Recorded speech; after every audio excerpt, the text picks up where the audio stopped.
हर रोज एक नई कहानी देखने के लिए चैनल को सब्सक्राइब करें और बेल आइकन दबाना ना भूलें।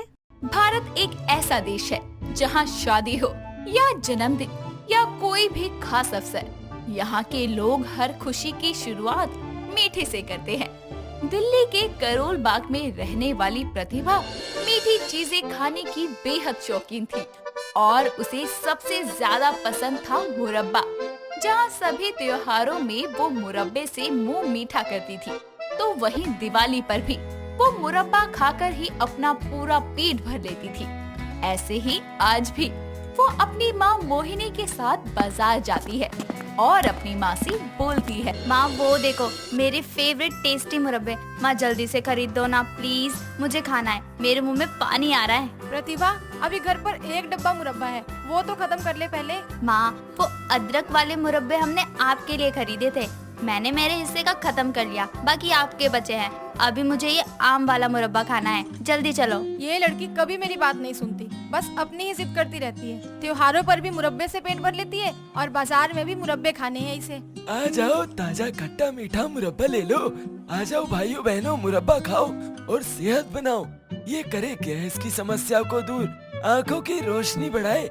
मुरब्बा खाओ, बीमारी को दूर भगाओ। मुरब्बे वाले की आवाज सुनकर प्रतिभा अपनी माँ का हाथ खींचते हुए मुरब्बे वाले के पास आकर खड़ी हो जाती है और बोलती है, ओ भाई साहब कैसे दिए ये खट्टे मीठे मुरब्बे? कौन सा बिटिया? ये आम के मुरब्बे कैसे दिए? ये आम का मुरब्बा 250 रुपए किलो, ये आमला का 200 रुपए किलो और ये गाजर का मुरब्बा 150 रुपए किलो और सबसे महंगा ये पपीता का मुरब्बा 450 रुपए किलो। मुझे तो ये चारों खाने हैं, पर माँ उतने पैसे देगी नहीं। अब क्या करूँ? माँ मुझे ये चारों मुरब्बे खाने हैं, आप पैसे दे दो। अरे तेरा पेट है या कोई कमरा? इतना मीठा खाकर कहाँ रखेगी? मैं चारों मुरब्बे नहीं खरीदूंगी, इतने पैसे लेकर नहीं आई मैं, इसलिए चुपचाप कोई एक मुरब्बा खरीद और घर चल। माँ मेरी सारी फ्रेंड्स की माँ उनके खाने पीने का कितना ख्याल रखती हैं, और एक आप हो जो हमेशा मेरे खाने पीने पर टोक लगाती रहती हो। तू भी कौन सा अपनी सहेलियों की तरह है, हर वक्त मुरब्बे खाने का ही भूत सवार रहता है तुझ पे। दोनों के बीच हो रही बहस को देखकर मुरब्बे वाला अपना सर खुजाते हुए बोलता है, अरे शांत हो जाओ आप दोनों। एक मुरब्बा खरीदे के पीछे इतना महाभारत हम अपना जीवन में पहली बार देखते हैं। बिटिया तो का जौन सा मुरब्बा चाहे ले लो, बाद में आकर पैसा दे देना, हम रोज यही बाजार में रहते हैं। Thank you. अब आप जल्दी से इन चारों में से आधा आधा किलो मुरब्बा पैक कर दीजिए और चारों में से मुझे टेस्ट करने के लिए अलग से देना। हाँ काहे नहीं बिटिया, ये लियो खाकर देखो, हमारे हाथ के मुरब्बे पूरे बाजार में फेमस है। मुरब्बे की शौकीन प्रतिभा जल्दी से मुरब्बे लेकर अपनी माँ के साथ घर की तरफ निकल पड़ती है और रास्ते में वो चारों पैकेट्स में से मुरब्बे निकालकर खाती हुई घर आती है और अपने कमरे में बैठकर बचे हुए मुरब्बे का भरपूर आनंद लेती है और खुद से बोलती है, काश कि मेरी हर सुबह की शुरुआत इस मुरब्बे से होती। मुरब्बे का खट्टा मीठा टेस्ट हर बार मुझे अपना दीवाना बना लेता है। सबसे ज्यादा टेस्टी तो ये आम और आंवले का मुरब्बा है और ये पपीते का मुरब्बा भी लाजवाब है। प्रतिभा कुछ ही देर में सारे मुरब्बे फटाफट से चट करते हुए एक लंबी डकार लेती है, जिसके बाद उसकी माँ मोहिनी उसे बोलती है, आज भी सारे मुरब्बे अकेले ठूस गई, झूठे मुंह भी नहीं पूछा कि माँ आप भी खा लो, इसके बड़े से पेट से बचे तब तो किसी को देगी ना। वक्त गुजरता है और एक दिन प्रतिभा के लिए अक्षत नाम के लड़के का रिश्ता उसकी माँ विमला के साथ उसके घर आता है। दोनों एक दूसरे को पहली ही नजर में पसंद कर लेते हैं, जिसके बाद दोनों की शादी हो जाती है और प्रतिभा दिल्ली से अपने ससुराल आगरा आ जाती है और अपनी सारी जिम्मेदारियों को भी खूब निभाती है। ऐसे ही एक दिन जब वो अपने बालों में कंघी कर रही होती है, तभी उसकी सास विमला बोलती है, अरे बहू तेरे बाल तो काफी घने और लंबे हैं, कौन सा शैम्पू लगाती है, मुझे भी बता दे। माँ जी ये मेरे शैम्पू का नहीं बल्कि मेरे मुरब्बे का कमाल है, उसी के कारण मेरे बाल इतने घने लंबे और मजबूत हैं। अच्छा बहू मुरब्बे तो मैंने भी बहुत खाए हैं, पर बालों पर तो कोई असर नहीं हुआ। दिल्ली में ऐसे कौन से मुरब्बे खाती थी तू? माँ जी मेरे इन बालों का राज आंवले के मुरब्बे हैं। ओ अच्छा, तभी मैं सोचूं, मुझे लगा तू आगरे के मुरब्बे की बात कर रही है। पर माँ जी वो मुरब्बे थोड़ी होते हैं, उसे तो पेठा कहते हैं ना, जो आगरे में काफी फेमस है। नहीं बहू हमारे आगरे में भी उसे कहीं कहीं मुरब्बे के नाम से जाना जाता है। खैर वो छोड़, बहू तुम मुझे भी अपने हाथ का आंवले का मुरब्बा खिलाएगी? हाँ बिल्कुल माँ जी, आप बाजार से आंवले ले आइए, ठीक है? विमला बिना वक्त गवाए बाजार जाकर ताजे आंवले खरीद कर लाती है और प्रतिभा उन आंवलों को धोकर गैस पर उबलने के लिए छोड़ देती है और खुद को बोलती है, इसे बॉईल होने में कम से कम आधा घंटा लगेगा, तब तक मैं चाशनी बना लेती हूँ। प्रतिभा जल्दी से चाशनी रेडी करके उबलते हुए आंवलों को सुखाकर पकती हुई चाशनी में पकाने लगती है और उसमें हल्का सा काला नमक डाल देती है। थोड़ी ही देर में मुरब्बे एकदम पककर रेडी हो जाते हैं, जिसके बाद प्रतिभा टेस्ट के लिए उसमें इलायची पाउडर और काली मिर्च का पाउडर डालकर उसे छोड़ देती है और विमला बोलती है, बन गया मुरब्बा, अब जल्दी से चखा दे। माँ जी अभी नहीं, मुरब्बे बन तो गए हैं, लेकिन अगर आप इसे अभी टेस्ट करेंगी तो कुछ खास स्वाद नहीं आएगा। आपको दुकान वाले के बनाए मुरब्बे जैसा स्वाद चाहिए तो आपको 6 से 8 घंटे का इंतजार करना होगा। मुझे तो अभी खाना है। विमला बिना सब्र किए मुरब्बे खाने लगती है और वो उसे बेहद टेस्टी लगते हैं, जिसके बाद विमला अपनी बहू की तारीफ करते हुए बोलती है, वाह बहू, तेरे हाथों में तो जादू है, तू हलवाई क्यों नहीं बन जाती? सैकड़ों लोगों की भीड़ लग जाएगी तेरे मुरब्बे को खरीदने के लिए। इस तरह वक्त बीतता है और मुरब्बे खरीद कर खाने वाली प्रतिभा अब अपने हाथों से मुरब्बे बनाने लगती है। उसकी इस प्रतिभा को देखकर उसकी सास उसकी वाहवाही के पुल बांध देती है। वक्त गुजरता है और प्रतिभा रोज उन मुरब्बों को खाया करती। एक दिन उसका पति अक्षत बाजार से घर आते समय फल और सब्जियां लेकर आता है और बोलता है, प्रतिभा जरा मेरे लिए जल्दी से नींबू पानी बना दो प्लीज। क्या हुआ? आप अपना पेट पकड़कर क्यों खड़े हुए हैं? बोलिए। अरे मेरे पेट में दर्द हो रहा है, लगता है एसिडिटी हो गई है। प्लीज मेरा खाना मत बनाना, भूख नहीं है मुझे। अरे पर आप सुबह भी तो नाश्ता किए बिना ही चले गए थे, शाम को भी नहीं खाएंगे तो कमजोरी हो जाएगी। अरे भाषण मत दो, जो कहा है वो करो प्लीज। इतना बोलकर अक्षत कमरे में चला जाता है और प्रतिभा बोलती है, हर कुछ दिन में इनके पेट में दर्द होता ही रहता है, दवाइयों का भी असर नहीं होता, मुझे ही कुछ करना पड़ेगा।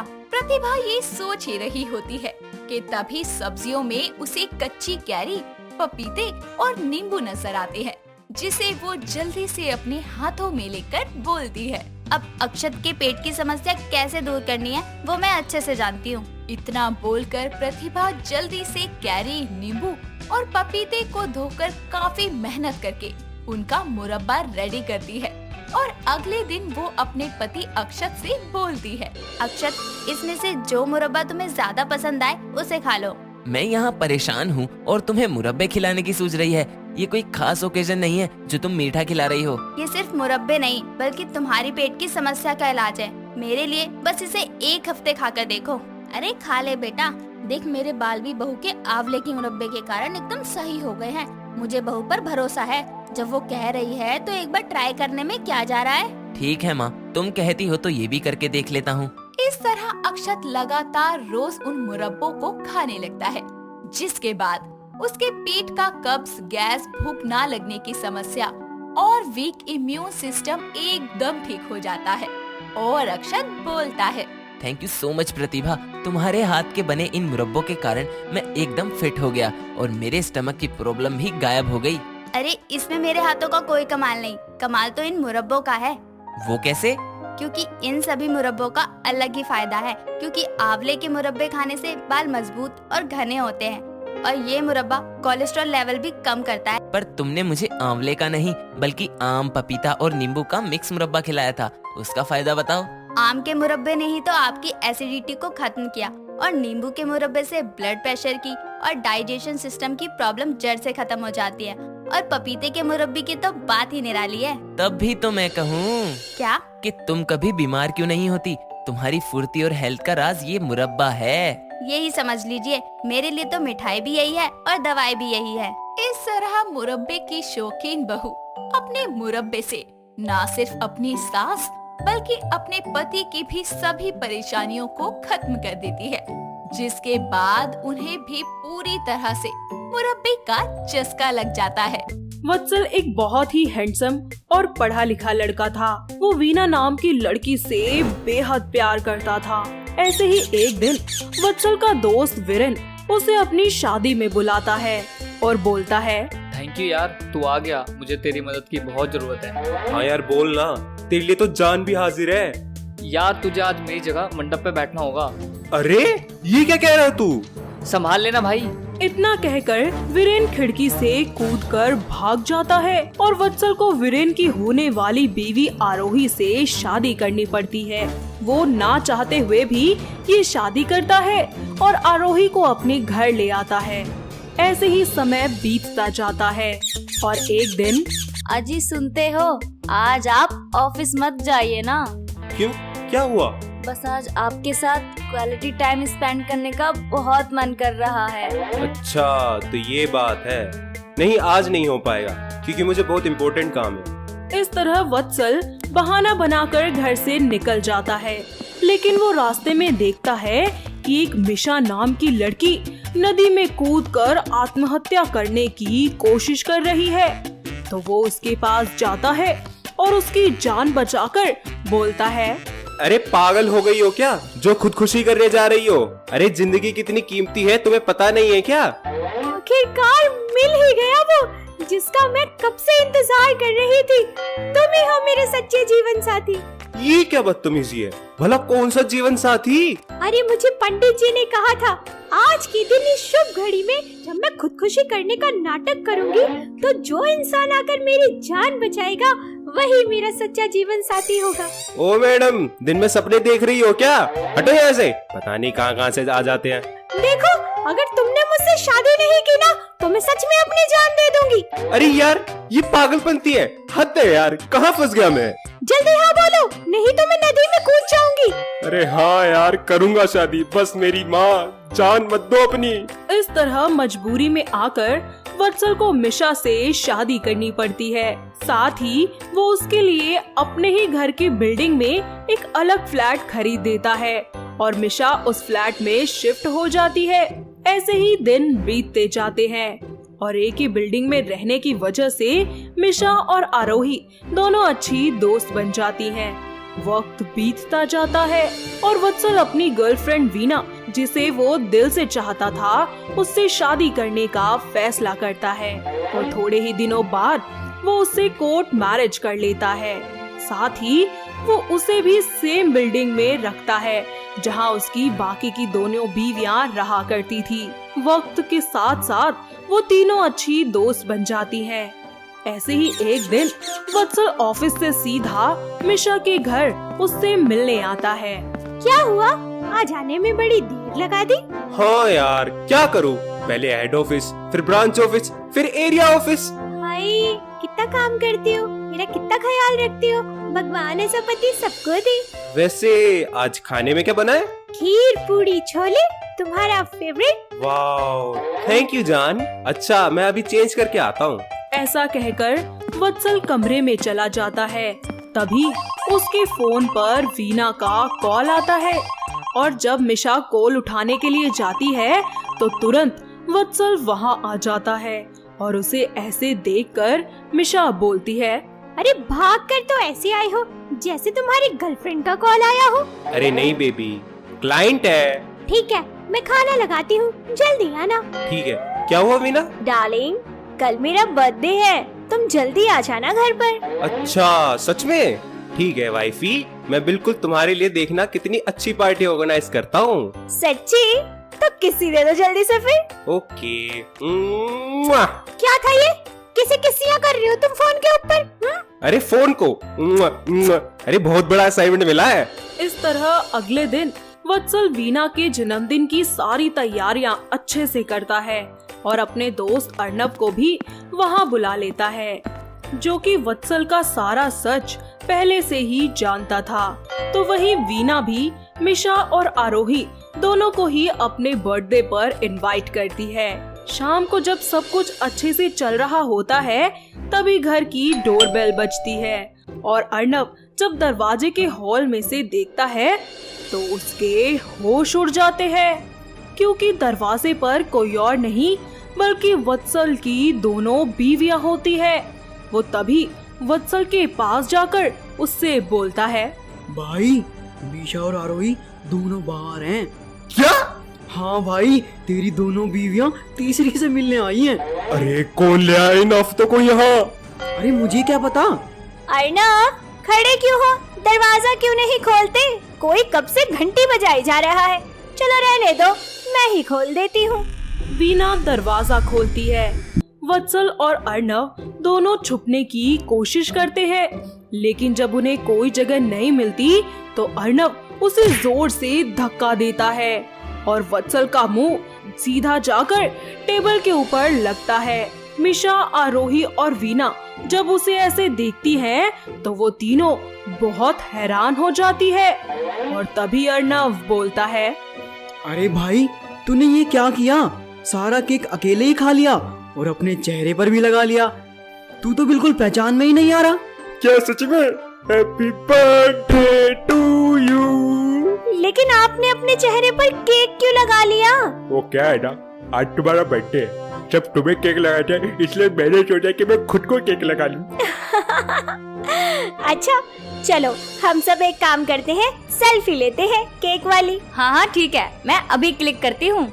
सभी मिलकर सेल्फी ले रहे होते हैं और अचानक अर्नव को प्यास लगती है, तो वो रसोई में पानी से भरा ग्लास लेकर बाहर आता है कि तभी उसका पैर फिसल जाता है और ग्लास का पानी सीधा जाकर वत्सल के चेहरे पर गिर जाता है और उसके चेहरे पर लगा केक पूरी तरह से हट जाता है।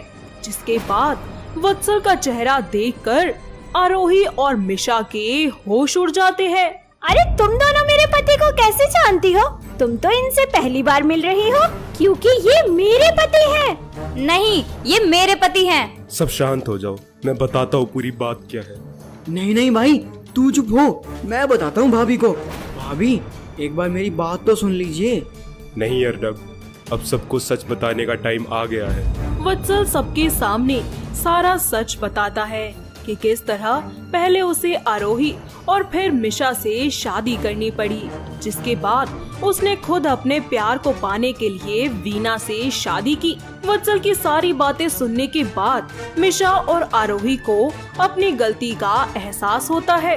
वत्सल, मुझे माफ कर दो, मैंने तुम्हें जबरदस्ती खुद से शादी करने के लिए मजबूर किया, बिना ये जाने कि तुम शादीशुदा हो भी या नहीं। I am sorry. मुझे माफ कर दीजिए। अगर आप उस दिन मंडप में ना बैठते तो मेरे परिवार का सर शर्म से झुक जाता। आई एम सॉरी वत्सल जी। वत्सल, मुझे भी माफ कर दीजिए। और हाँ, अब से आपको चिंता करने की कोई जरूरत नहीं है। आपकी तीनों बीवियां आपके साथ एक ही घर में एक ही छत के नीचे रहेंगी, वो भी खुशी खुशी।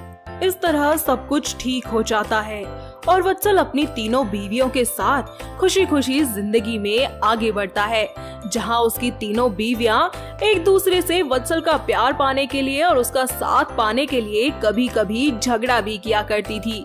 ये कहानी है रामा प्रसाद नाम के एक पिता की, जिसके लिए उसकी इकलौती बेटी रोहिणी ही उसका सब कुछ थी। रोहिणी बस 3 महीने की थी जब उसकी माँ का निधन हो गया था, जिसके बाद रामा प्रसाद ने ही उसका पालन पोषण अच्छे से किया था। वक्त पंख लगाकर उड़ जाता है और रोहिणी बड़ी हो जाती है। ऐसे ही एक दिन, रोहिणी, मेरी लाडो बेटी, तेरी शादी की उम्र हो गई है। अब तुझे अपने पिता का घर छोड़कर एक नए घर में बसेरा लेना है मेरी लाडो। पर क्यों पापा? मैं तो हमेशा आपके साथ रहना चाहती हूँ, मुझे आपको छोड़कर नहीं जाना। अरे मेरी लाडो, ये तो जमाने की रीत है। बाबुल का घर छोड़कर तो हर बच्ची को जाना है। ये कैसी रीत है पापा?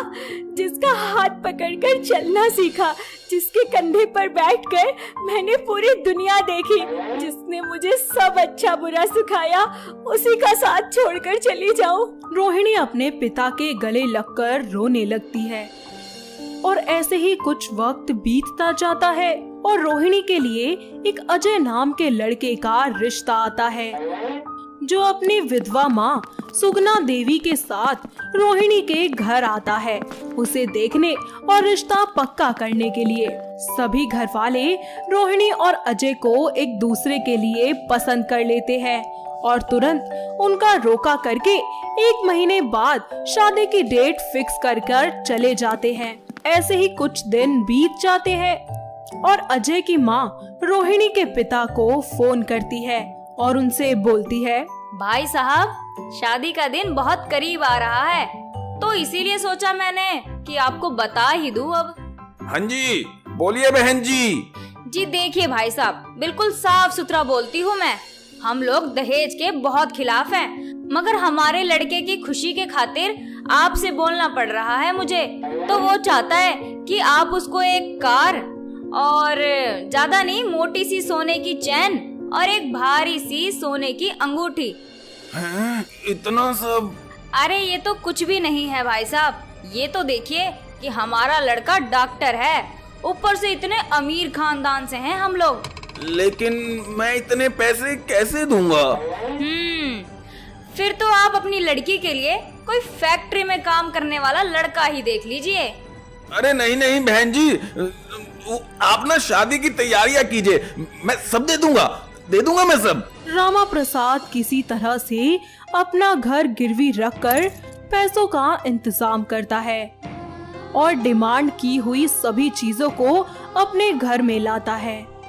यूं ही वक्त बीतता जाता है और रोहिणी की शादी का दिन आ जाता है। उसके पिता बड़ी धूमधाम से उसकी शादी करवा देते हैं और उसको दहेज के लिए दी हुई कार में बिठाकर विदा कर देते हैं। बेटी के जाने के बाद रामा प्रसाद का घर एकदम सूना हो जाता है। तो वहीं रोहिणी भी ससुराल में एक अच्छी बहू की तरह सारी जिम्मेदारियां अच्छे से संभाल लेती है। ऐसे ही एक दिन रामा प्रसाद रोहिणी से मिलने उसके ससुराल जाता है। आइए आइए भाई साहब, आज कैसे आना हुआ आपका? जी बस वो बिटिया से मन हुआ मिलने का तो आ गया। बाकी सब ठीक है ना? कोई कमी तो नहीं थी ना शादी में? हाँ ठीक ही था, बाकी खाना कुछ खास नहीं लगा। अरे ऐसा खाना तो हमारे घर के नौकर भी नहीं खाते। तभी वहाँ रोहिणी आ जाती है और उनकी सारी बातें सुन लेती है, जिसके बाद वो अपनी सास से कहती है, माँ जी, आपको क्या पता कि मेरे पापा ने कितनी मुश्किलों का सामना किया था मेरी शादी में हर एक चीज की अरेंजमेंट करने के लिए। शादी में बारातियों को खिलाने के लिए एक पिता को कितना धन जोड़ना पड़ता है, ये तो आप भी जानती है ना। आपके पिता ने भी तो आपकी शादी की थी। मेरा बाप तेरे बाप की तरह निठल्लू गरीब नहीं था, समझी? और जबान तो देखो महारानी की कैसे चलती है, कैंची की तरह। जाकर काम कर। यही सिखाया है क्या भाई साहब आपने अपनी लाडली को?